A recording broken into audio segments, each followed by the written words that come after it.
Close to 1,000 learners without school placement in Rundu, cancelling controversial medical supply tenders, an expensive mistake, says Health Ministry. South Africa urges caution amid deadly heat wave. I am Glenn Rashipura.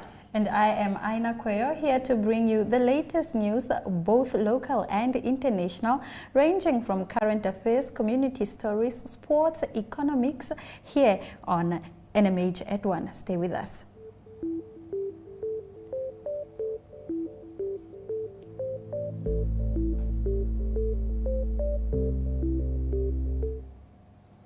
In today's midday news update, close to 1,000 learners that did not get placement in schools in Rundu earlier this year today visited the Rundu Circuit office with their parents and guardians to get answers regarding what has been done to address the issue.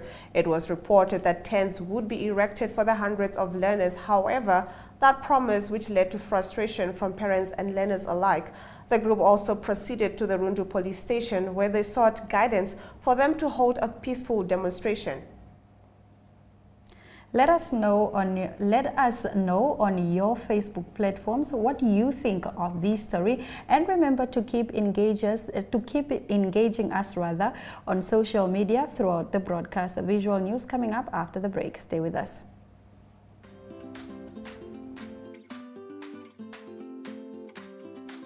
Active Kids is an initiative under the MyZone brand that aims to provide exciting and easy activities and fun stories. If you would like to feature your brand or campaign on this platform, contact zone@synergy.com.na. Active Kids, where we actively invest in your future.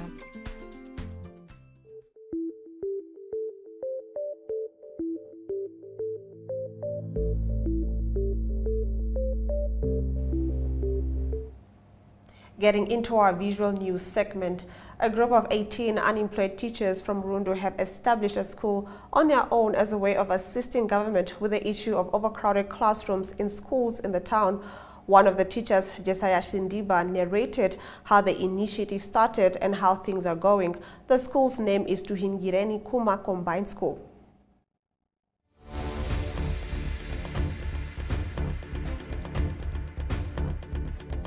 Jesaya, I can see you guys have started your school in Twingireni. Just tell us how did this idea come about, and also what are some of the challenges you guys are faced with? To start is, actually the whole idea started from the auditorium on the 7th of December last year, 2022. So the whole point, we saw the needs of they need to start a school. Because the community into Ingireni, they walk on a long distance for some learner to go to nearest school like Ndama, Rundu SP, Kehemu. So actually they walk for a long distance. So now we came up we're given actually advice on how to go about it. And then we approached the community into Mweneni. They assisted us on getting this land.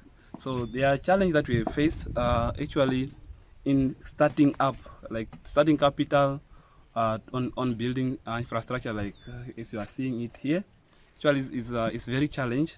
And also learners are coming, but now as you are seeing it, we don't have chairs, table, desk and teaching material. So we'll need this from any Samaritan who can come on board to assist us with this one. So cleaning the community, they've done superior job of assisting us with the cleaning the land. Also they are still coming, and we really appreciate their contribution, and we look forward to other people that can come again on board also. Seeing that all of you are graduates from maybe various institutions, tell me how difficult is it to find a job in this country as a teacher right now?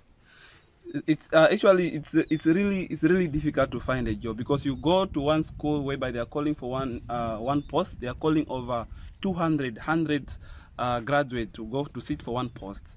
And then sometimes also you have to use your money that you're supposed to use for toiletry and to buy some other stuffs. So actually it's really hard. And I don't know, I see the needs of the government to stick to learner ratio and teacher ratio, whereby the agreement which was signed between the NANTU and the Ministry of Education, whereby they should work on this to say 25 pre-primary, 35 grade 1 to 4, this also like will bring in some jobs. Like actually for now, it's very difficult for us to get a job. Okay, no, thank you very much for your time, sir. Thank you very much, Tom.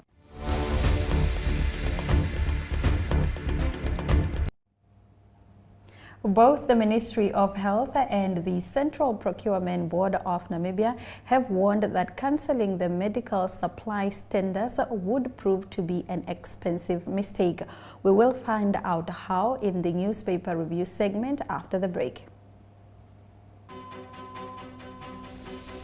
The Agenda is a weekly national affairs interview program hosted every Sunday by Namibian Sun editor Toyvon Jabela, featuring a panel of high-profile newsmakers, analysts, and experts. If you would like to feature your brand or campaign on this platform, contact agenda@synergy.com.na. The Agenda, focused on today's conversation.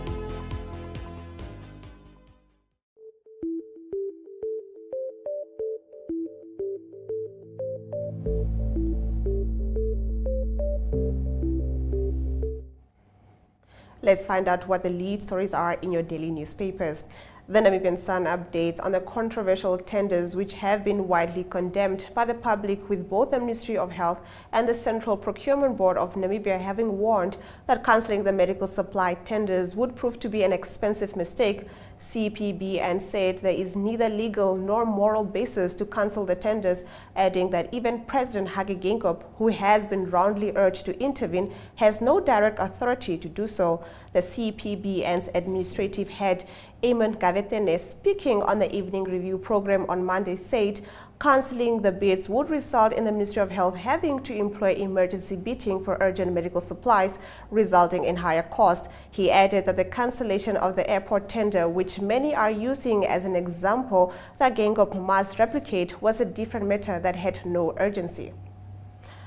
The recent rain downpours headlines page 2 of the paper, as it reports that while several of Namibia's dams received inflows following the good showers over the past few days, the Hydrological Service of Namibia has warned that the current flooding might worsen if rain persists in the Kuva Lake catchment. Meanwhile, the Namibia Meteorological Services warned that moderate to heavy rainfall will persist in the north this week. According to the latest dam bulletin issued by NAMWater on Monday, the Swakopmund, Omatako, Friedenau, Oshivero Silt, and Onab dams all received inflows. The total average level of Namibia's dams at the beginning of this week stood at 70.8% in comparison to last season's 82.4%.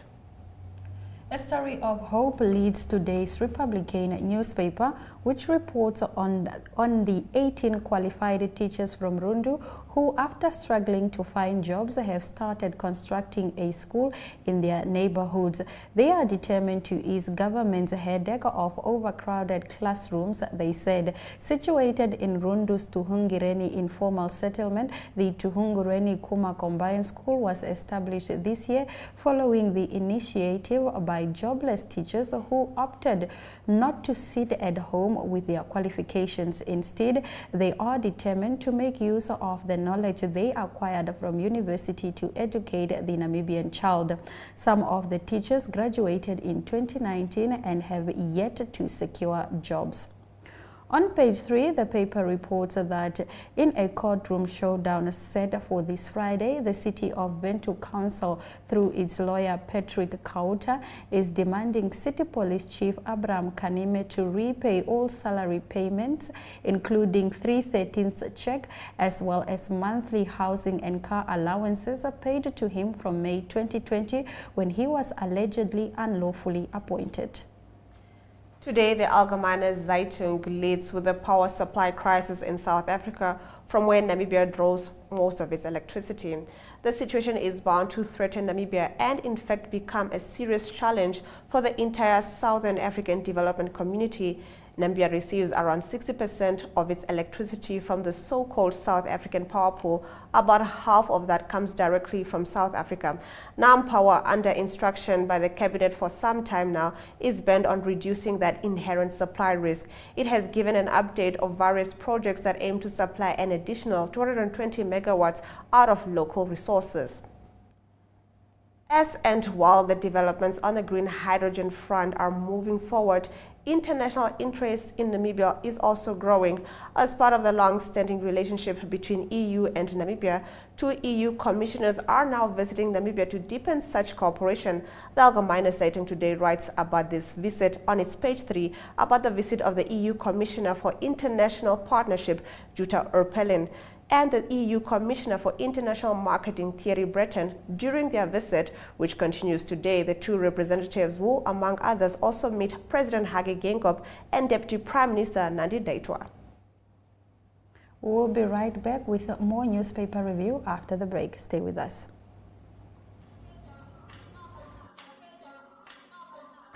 Africa Good Morning is a current affairs program that brings you the latest from Southern Africa and beyond. News, economics, sport, weather, interviews, and so much more. For any advertising or news-related queries, contact agm@synergy.com.na. Africa Good Morning, bringing Africa to you.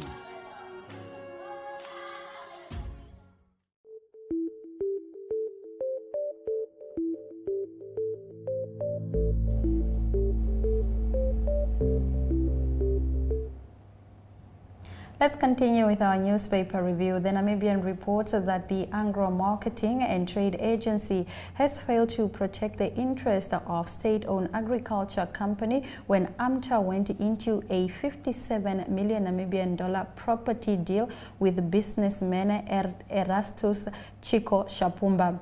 This is according to the findings of a PwC investigation. Shapumba's deal includes 2 transactions paid through his company R209CC. One transaction involves 49.9 million Namibian dollars for a Windhoek Northern Industrial Area property, and another involved 10.5 million Namibian dollars for leasing a plot in Oshikango. The investigation found that the agency did not conduct due diligence on the Windhoek property and that the Oshikango land had no description or title deed.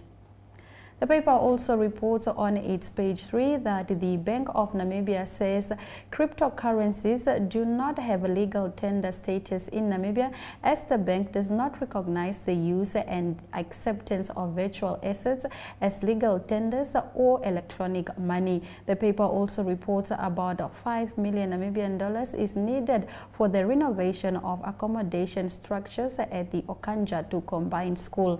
Learners accommodated at the school, which is about 90% of the school's population, allegedly sleep on makeshift mattresses in rooms with no lockers.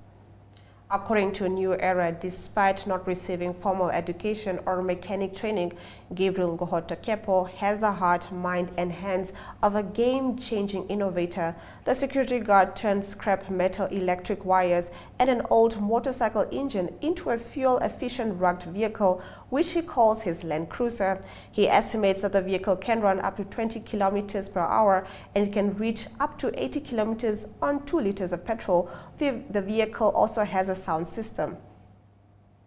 According to New Era's page 3, 3 Supreme Court judges yesterday heard an appeal against the decision of the Windhoek High Court to refuse to grant 6 of the 6 fish rot accused bail.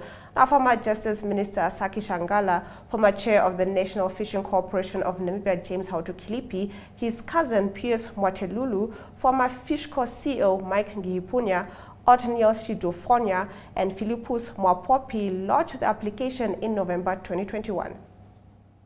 Namibia's public debt expectations for the current financial year have doubled to 69.6% of gross domestic product, as it failed to adhere to its own public debt target of 35% of GDP set in the 2012-2013 financial year. According to the Institute of Public Policy Research quarterly report, Namibia finds itself in a situation where public debt has reached levels government never foresaw. This is primarily because it has always been easier to borrow more than make painful decisions on cutting spending. IPPR has urged the Ministry of Finance with the Bank of Namibia and the National Planning Commission to ensure that it has an accurate and comprehensive picture of all public debt, and approval for any loan must be centralized. NamPower is planning to implement various power generation projects to secure energy capacity totaling as much as 220 megawatt. This story and more coming up right after the break.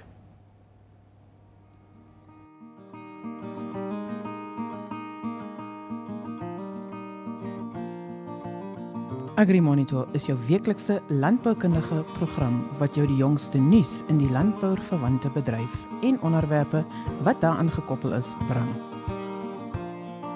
Vir enige advertensie of nuusverwante navrae, kontak agrimonitor@synergy.com.na.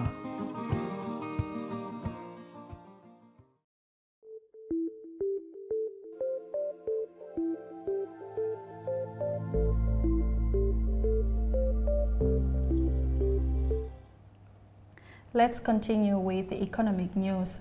NamPower is planning to implement various power generation projects to secure energy capacity totaling as much as 220 megawatts. The project will range from a solar photovoltaic and wind to biomass, and will be run by NamPower and independent power producers, and should be concluded by 2025, it said.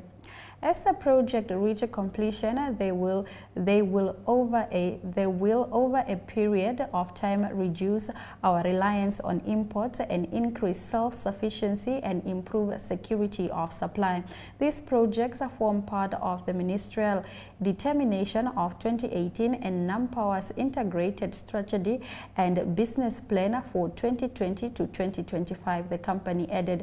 Among the projects earmarked are a CAN 20 megawatt solar PV IPP project and a 50 megawatt IPP wind project. Regarding this project, NamPower said construction activities already commenced in March 2022. According to NamPower, its Omaruru 20 megawatt solar PV project was successfully completed in March 2022 and is currently under commercial operation. A 70 megawatt solar PV project is also in the works. An investment decision on the 40 megawatt NamPower biomass power project is expected to be taken by April, following the completion of the procurement of an engineering, procurement and construction contractor. The Namibian Maritime Officers and Shipping Association is of the opinion that a quota allocation of 600 metric tons is not sufficient to carry out all the social responsibility activities its business plans to make provision for. Now, according to the chairperson of NAMOSA, Philippus Iwete, the organization, which is a shareholder of a new entrant and fishing rights holder, Namfi Fishing, cannot provide for the needs of the most vulnerable members of the society. Now, Iwete said the majority of those who own the fishing industry are of foreign origin or expats, and there is no visible plowback to ensure that tangible development takes place in a town such as Walvis Bay. He added that companies are disproportionately given quotas compared to the shareholders/beneficiaries the company has. We suggest that quotas be increased for the current season and beyond in order to have tangible investment and real empowerment for the beneficiaries and the community at large. Iwete said that the major player in the industry are the real and only beneficiaries of all the quotas because they own the vessels and are reluctant to share the spoils with the new right holders. Now let's take a look at our economic indicators.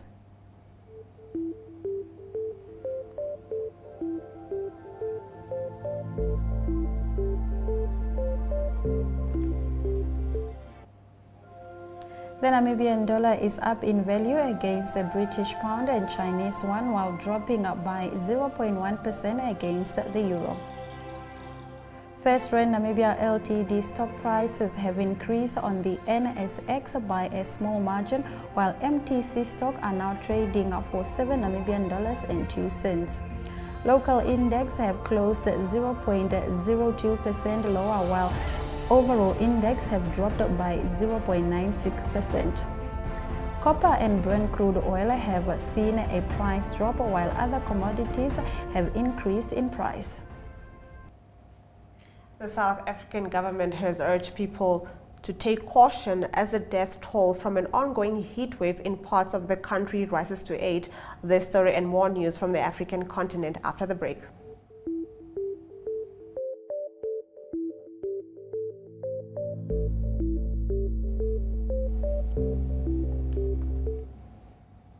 In African news, the South African government has urged people to take caution as the death toll from an ongoing heat wave in parts of the country rises to 8. State broadcaster SABC quoted a state official as expressing concern over the impact of the hot weather that the country have been experiencing. We are extremely sad to hear about the passing of 8 people that have died of heat stroke in the Northern Cape after a heat wave hit the province over the week. The government sends its deepest condolences to the bereaved families. Michael Corin, the head of Government Communication Service, is quoted as saying, "Some parts of the country have recently been experiencing temperatures above 40 degrees. The government has urged people to take measures such as drinking water and wearing light clothing to avoid heat exhaustion." Now our next story, the Rwandan government says defensive measures were taken on a Democratic Republic of Congo fighter jet that violated its airspace on Tuesday evening. Images shared on social media show a military plane being shot at while flying at a low altitude between the towns of Goma in DR Congo and Gisni in Rwanda. Other images show the damaged plane, a Soviet Union-made Sukhoi 25, being cooled down with water at Goma Airport. In a statement, DR Congo's Information Ministry condemned the incident and denied that its jet had flown over Rwandan airspace. It said the government does not intend to let this incident go and had the legitimate right to defend itself. The government considers this 18th attack by Rwanda as a deliberate action of aggression that is equivalent to an act of war, the ministry noted. Rwanda said this was the third incident involving a Congolese fighter jet on its airspace and asked its neighbor to stop this aggression. Last November, a Congolese Sukhoi 25 jet briefly landed at Gisni Airport in Rwanda. Kinshasa said the fighter jet had mistakenly landed there. We take a look at our international news shortly.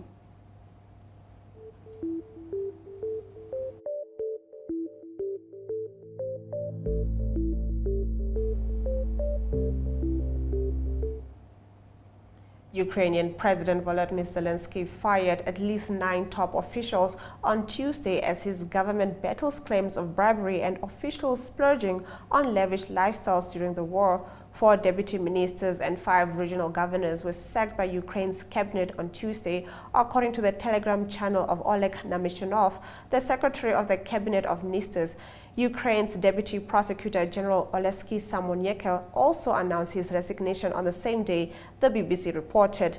The wave of dismissals and resignations comes as some of Ukraine's top leaders were accused of buying military food at inflated prices and taking luxury holidays as their countrymen fight Russia's invasion. In December, Samonyeka went on holiday to Spain using a Mercedes owned by a prominent Ukrainian businessman, The Guardian reported. A spokesperson for Ukraine's border guard was also maligned for partying in Paris as the war continued in eastern Ukraine, per Bloomberg. In response, Zelensky on Sunday vowed to stamp out long-standing corruption within Ukraine's leadership.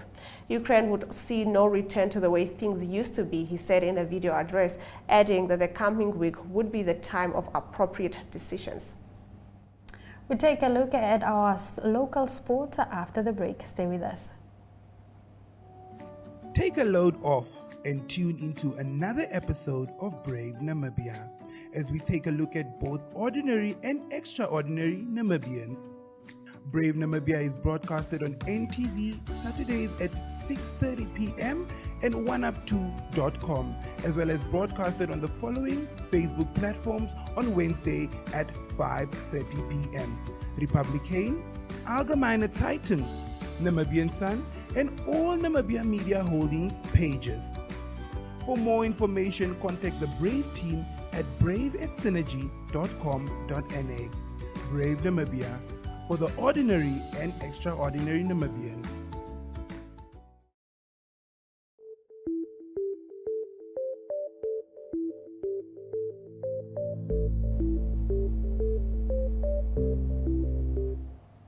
Here are our local sports. Nepal will host Namibia and Scotland in the Tri-Series fixture of the ICC Men's Cricket World Cup League 2 from the 14th to the 21st February at the TU Cricket Ground in Cape Town. According to the fixture released by Cricket Association of Nepal, Nepal will play Namibia on the 14th and 18th February in the double-header format. Hank Botha, the head coach of multiple medalist Christine Bommer, said they will be kicking off their 2023 activities by first competing in 2 local events before turning their attention to the international athletics front. Another weekend for local football approaches in the Debmarine Premiership with rounds 10 and 11 fixtures to be played here in Windhoek, Okahanja, Otjiwarongo and Walvis Bay. Let's take a look at our international sports. Mamelodi Sundowns claimed a PSL record extending 13th successive victory when they defeated TX Galaxy 2-1 at the Mbombela Stadium in Nelspruit on Tuesday night. The win saw the defending champions open a 19-point gap at the top of the DStv Premiership standings, and they are now set to face a stubborn and informed Sekhukhune United side at home on Saturday. Carolina Pliskova serves deserted her at the worst possible time as she fell to a 6-3, 7-5 defeat by Magda Linette in the Australian Open quarterfinals on Wednesday. But the Czech said she would take some positives from her run at Melbourne Park. Wrapping up our sports, Everton owner Farhad Mashiri has said the Premier League club is not for sale, but he is close to securing investments to help with building a new stadium. Mashiri told the club's fan advisory board that he is looking for help financing the construction of Everton's new stadium at Bramley Moordock. In a video posted on the club website on Tuesday, but recorded prior to their defeat to West Ham United on Saturday. We'll be right back shortly with our highlights. Stay with us. The Evening Review is a daily interview-based talk show that dissects and expounds on current affairs as they occur in Namibia. The show aims at reaching Namibians of all age groups who seek better understanding of the state of current affairs in the country.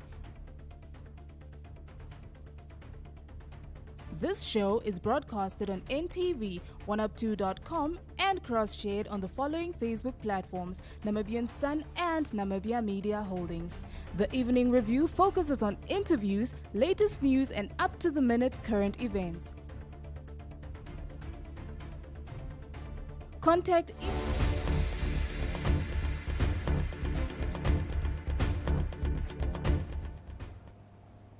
Thank you very much for joining us this afternoon on NMH at 1. Here are the highlights. The South African government has urged people to take caution as the death toll from an ongoing heat wave in parts of the country rises to 8.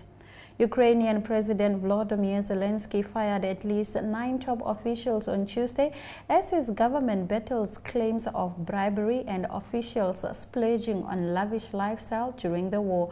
Nepal will host Namibia and Scotland in the Tri-Series fixtures of the ICC Men's Cricket World Cup League 2 from the 14th to the 21st of February at the TU Cricket Ground in Kirtipur. With that, we've come to the end of our broadcast. I am Glenn Rashipura, joined by Aina Riza Koyo. Until next time.